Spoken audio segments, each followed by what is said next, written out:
Hey, this is your girl, Jewel Taker from the Jewel Taker Show on Impact Network every single Saturday. Or you can check me out, The Tankers, on Prime Amazon with my family and I. Or check out me and my sisters on Chatter Talk Show on Fox. So me and Dr. Dee Freeman, Real Talk Kim, Monique Eilert Mosley, and Holly Carter. And you're listening to Rudy Radio.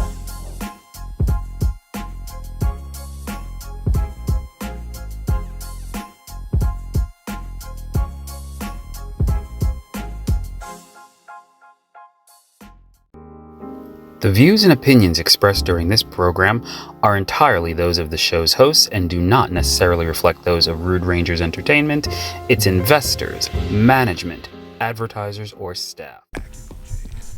Hello everyone, and welcome back to the Acupuncture is My Life show.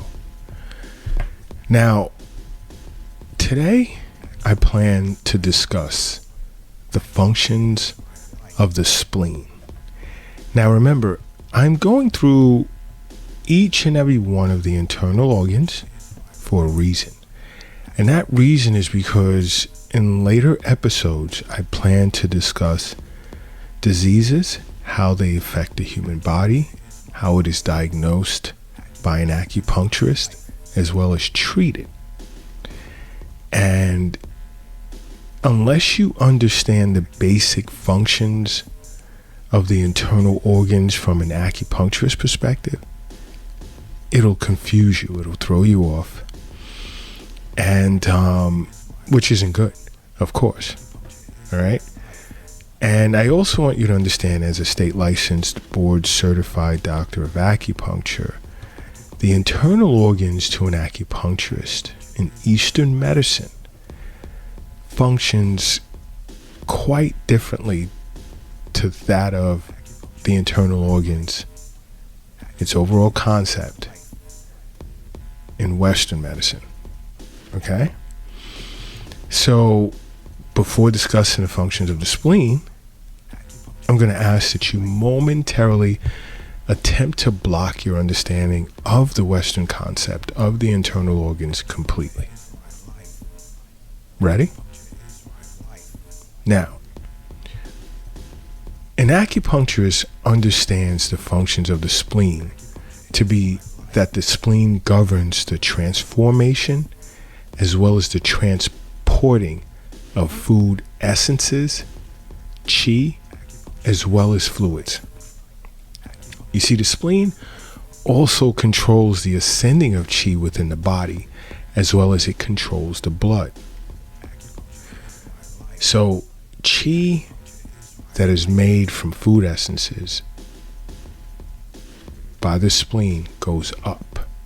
Keep that in mind, because the spleen and the stomach represent the core of the human organism, and all essences and qi are derived from that.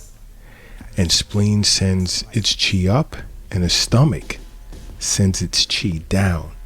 So please remember that, because when I get into diseases, it'll all make sense. It'll explain as to why some individuals experience diarrhea, constipation, vomiting, heartburn, and so forth and so on. But I can't just jump right into that without getting you to understand the functions of the spleen from an acupuncturist point of view. Okay? Now, an acupuncturist also understands that the spleen also controls the muscles and the forelimbs, and it manifests in a person's lips. And I know a lot of you are like, what? But this comes down to diagnosis. Now, when I say the spleen governs transformation and transporting of food essences and qi, I mean this process happens by way of the spleen transforming food and liquids in which we ingest into qi, which serves as the foundation for the production of qi in blood, which is then transported to various parts of the body for required nourishment. Now, when it comes to the fluids, the spleen functions to separate usable from unusable fluids.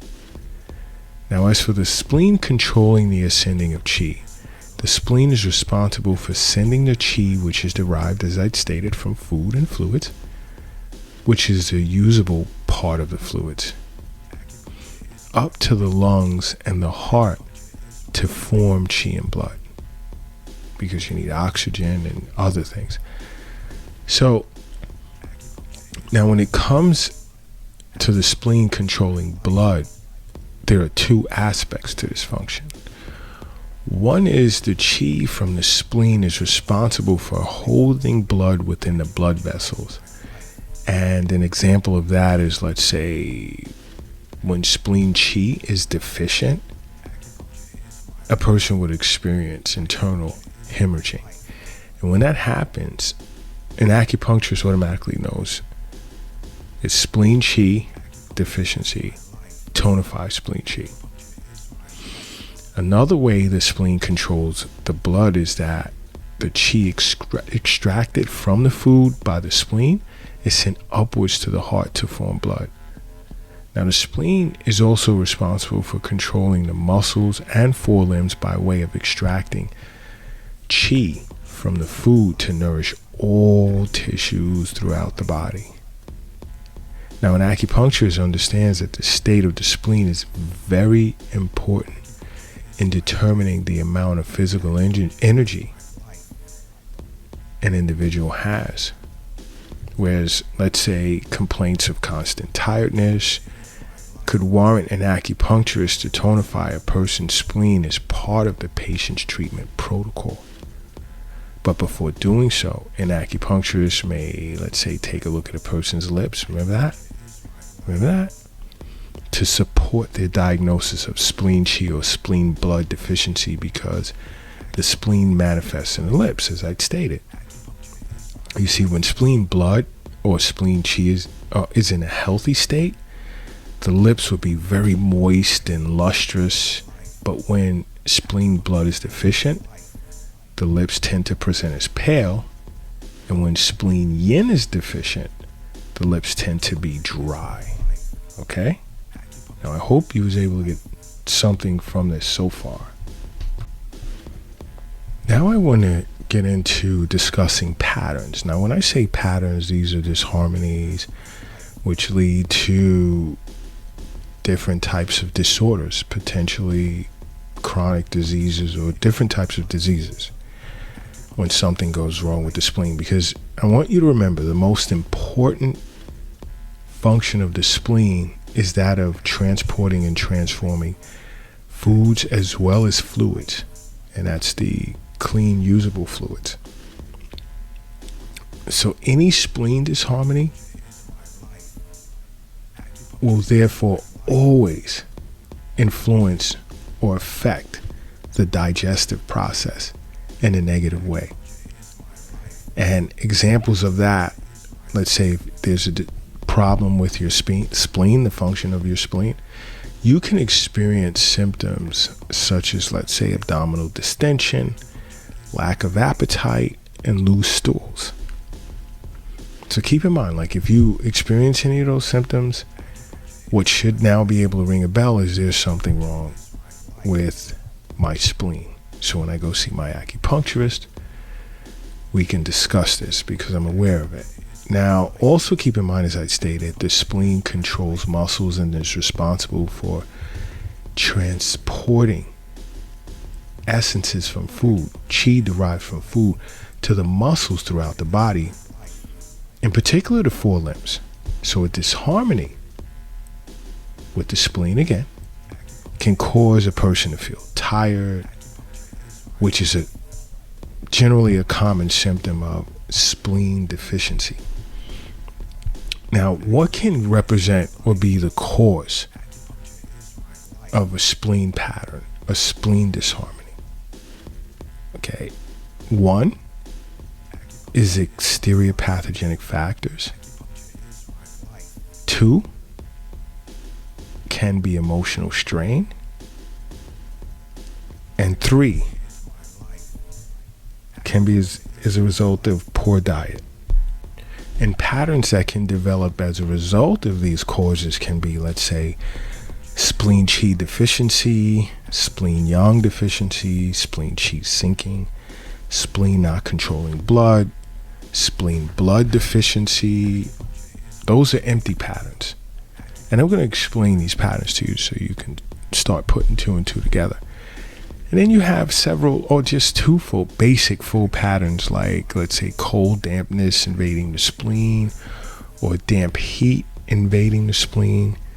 As I said, I'm going to explain all of this to you.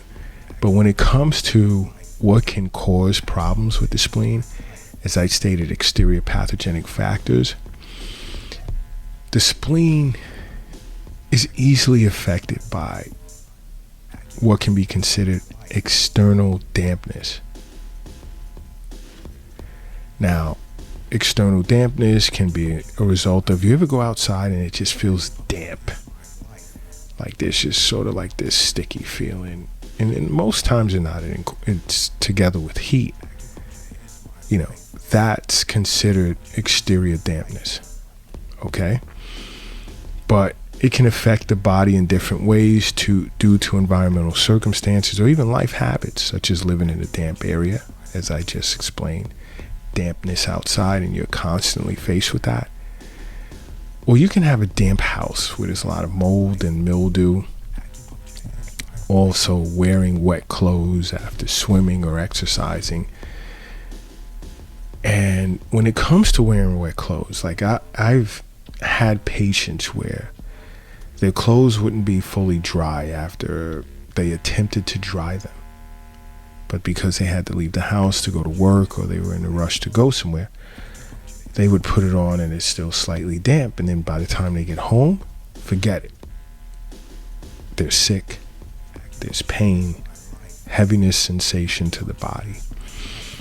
But another way of yourself being affected by life habits is sitting on damp surfaces, like a wet ground. Imagine sitting on the ground and it's wet for an extended period of time. Or you ever sit poolside and your wet bathing suit, bathing trunks, and the side of the pool is wet, and so are your trunks. Pay attention. Notice that after a certain point in time, you just naturally want to get up. That's your body telling you unconsciously, stand up, because this dampness is not good for you. Okay. But in general, as an exterior pathogenic factor, that being dampness, the spleen being affected by exterior dampness usually gives rise to, let's say, abdominal fullness, lack of appetite, nausea, and even a feeling of heaviness. All right. Now, it comes to emotions. How can emotions affect the spleen to an acupuncturist? One emotion is pensiveness, which is, of course, overthinking things, like really just thinking too much, brooding or thinking about the past, and even obsessive thinking. You know, you break up with someone that you obsess with. How could I lose them, and so forth. You know, that's obsessive thinking. Because pensiveness tends to stagnate qi. And a lot of times, other than the liver, it affects the spleen as well as the lungs. And also, under certain circumstances, when, let's say, a patient's diet is not good or it's irregular, pensiveness can now lead to spleen qi deficiency. Okay? So understand, include under the term of pensiveness is also excessive use of the mind in studying. You can study too much. Concentrating, memorizing too much over a long period of time. This tends to weaken a person's spleen. And I get this from college students especially, and even attorneys, politicians. They'll come into the Acupuncture My Life clinic, and I know right off the bat, it's a spleen deficiency. The spleen's been affected, pensiveness. Now, guess what? Another emotion can affect the spleen, and that's worry. And for the most part, worry tends to injure the lungs primarily, but it also affects the spleen as well, because it like forms like a knot, a ball. It like puts chi in a knot, whereas, in other words, chi will stagnate.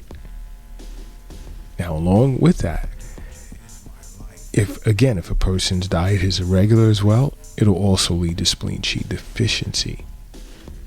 Now, when it affects the spleen, it'll, for the most part, cause stagnation in the digestive system with symptoms of abdominal distension and pain. But speaking of diet, let me jump right into diet. Now, you see, the spleen is in charge of, as I stated earlier, transforming and transporting food. And diet plays an extremely important role in spleen disharmonies. Notice how when you incorporate a regular diet with emotions, what it does? Okay.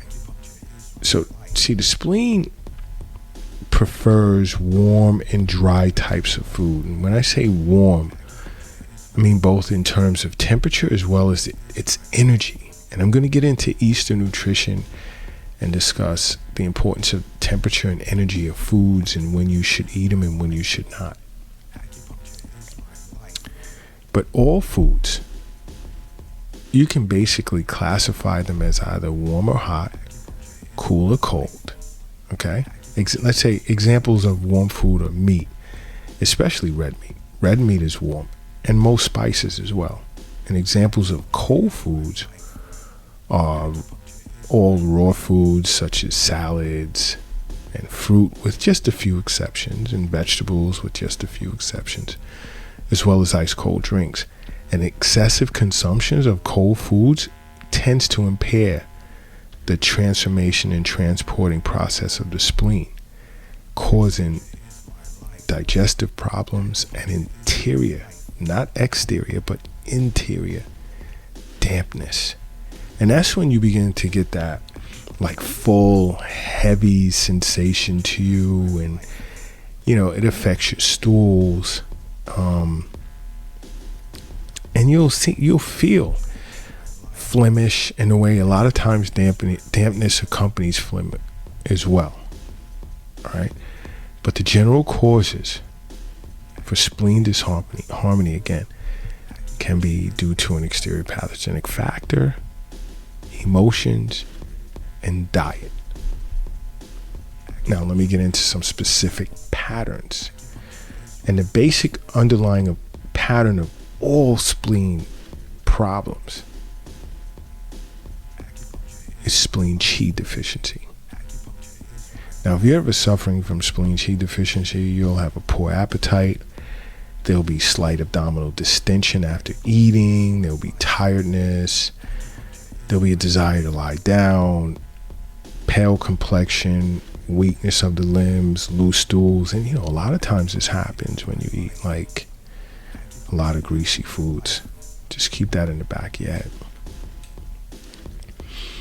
Now, diet I already spoke about. I just finished. How does that cause spleen qi deficiency? Excessive consumption of cold or raw foods, again, can hinder the spleen function of transformation and transporting and lead to spleen qi deficiency. Because again, the spleen prefers warm foods. And also, if you eat at off times, like dinner is at 5, 6 o'clock, but you're eating dinner at 9. Breakfast is usually between, let's do a range, 7 and 10 a.m. But you're eating breakfast at 12 noon. Okay? This puts a strain on the spleen's capacity to perform transformation and transporting, which would then lead to spleen qi deficiency. Okay? But now when it comes to emotional strain, again, pensiveness and worry tend to weaken the spleen, which leads to spleen qi deficiency. And then the climate, prolonged exposure to dampness, whether it's from the weather or where you live or your life habits, this can weaken the spleen and lead to spleen qi deficiency. All right? So I want you to remember that. I also want you to keep in mind, just a little side note here, when it comes to chronic diseases, chronic diseases tend to have an underlying pattern of spleen qi deficiency. Because chronic diseases tend to weaken the spleen, leading to spleen qi deficiency. And this is the reason why dampness and phlegm are a frequent consequence of chronic diseases. If spleen qi is weakened, this leads to the formation of dampness and phlegm. That's a little side note. So do me a favor, try and remember that. Now, as you see, as I get into other patterns, I want you to keep in mind, spleen qi deficiency is usually the precursor of these other patterns, especially empty patterns, such as spleen yang deficiency, spleen qi sinking, spleen not holding the blood, spleen blood deficiency. But when it comes to spleen qi deficiency, an acupuncturist would generally look to tonify spleen qi. Now, spleen yang deficiency, it carries somewhat similar symptoms of spleen qi deficiency, which are poor appetite, slight abdominal distension after eating, tiredness, desire to lie down. But this time when you lie down, you want to curl up. And there will be a pale complexion, weakness of limbs, loose stool, and you'll feel cold along with cold limbs, and there will be edema of the extremities. And sometimes even the face. The face will be puffy. And remember the yin and yang discussion I had earlier? If you don't, go back to it, visit it. You guys got to remember this, all right? Yang represents heat, yin represents cold. And when you think of yin and yang, and when yin and yang is in balance, as I stated in the yin and yang episode, you have normal body temperature ranging between 98.6, 98.7. But when one becomes deficient, the other appears as excess. So if yin is cold, yang is hot. And in this case, you have spleen yang deficiency. So that means that the heat is deficient. So it'll appear as excess cold. This is why the patient will lie down. It will be spleen qi deficiency, as I stated, poor appetite, abdominal distension, tiredness. You just want to lie down, but this time you want to be curled up, or you want to be under a blanket or something like that. And there'll be a pale complexion with edema, cold limbs. All right? So remember that. These things are important. You know, this pattern, like I said, it's the same as spleen qi deficiency. The only difference is the exposure to cold and damp environment. Now, an acupuncturist in this case would generally look to tonify and warm spleen yang. Now, next is spleen qi sinking. Now, this is interesting because if you ever suffer from any type of prolapse where your organs begin to drop, there's your underlying reality of spleen qi deficiency. You need qi to hold the organs in place. So with spleen qi sinking, there'll be poor appetite. Again, spleen qi deficiency, slight abdominal distension after eating, tiredness, pale complexion. Now there's weakness of the limbs with loose stools. Then there's depression, a tendency to obesity, a bearing down sensation in the abdomen, and let's say prolapse of the stomach, the uterus, prolapse of the anus, prolapse of the bladder, frequent and urgent urination, as well as menorrhagia. And when these symptoms present, an acupuncturist automatically knows this person is suffering from spleen qi sinking. Their spleen is weak. It's not holding the organs up in place. That's why I said qi ascends. It it goes up. The chi of the spleen goes up. So an acupuncturist will look to tonify spleen qi and raise qi. Another pattern could be spleen not controlling blood. Guys, remember these symptoms. They're important. Now, spleen not controlling the blood, precursor, again, spleen qi deficiency, where there'll be poor appetite, slight abdominal distension after eating, tiredness, pale, sallow complexion. Then there's weakness of the limbs with loose stools, depression, and then there'll be blood spots under the skin. There'll also be blood in your urine and your stools, as well as excessive uterine bleeding. Now, when an acupuncturist sees this in a patient, he or she would know this is the spleen not performing its function of controlling the blood. Okay?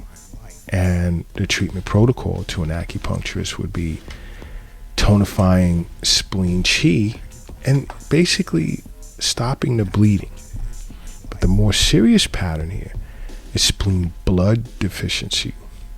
Because again, spleen qi deficiency, poor appetite, slight abdominal distension after eating, tiredness, dull pale complexion, dull because there's blood deficiency, weakness of the limbs, loose stool, depression, thin body, and scanty periods or amenorrhea, along with insomnia. That's a clear indicator. Those are clear indicators of spleen blood deficiency. Whereas an acupuncturist would tonify, again, spleen qi, as well as he or she would nourish the blood. Then you can even have a full pattern. Those were empty patterns where there's deficiencies. But now you can have full patterns where there's excess, where there's cold dampness affecting the spleen. Again, a patient would appear with poor appetite, feeling of fullness now in their epigastrium or abdomen, and a feeling of cold in the epigastrium, which improves with the application of heat. And it'll be like a feeling of heaviness in the head and body with a sweet taste in their mouth or absence of taste. There'll be no thirst. There'll be loose stools, tiredness, nausea, edema, a dull white complexion with excessive white vaginal discharge. These are symptoms of cold dampness that has affected the spleen, where an acupuncturist will look to resolve this dampness and expel cold. Keep in mind, when I start getting into specific diseases, a lot of these symptoms or manifestations are going to become clear. And I'll even do one more.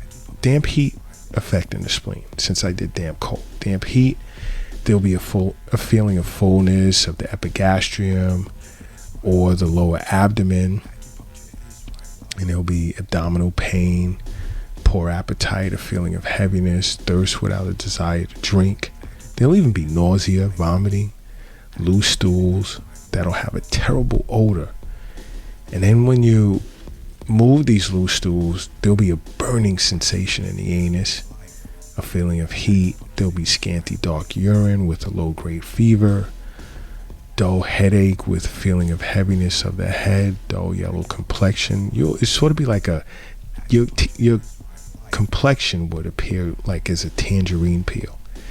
And there'll be yellow sclera of the eyes, oily sweat, bitter taste, itchy skin, or even with skin eruptions.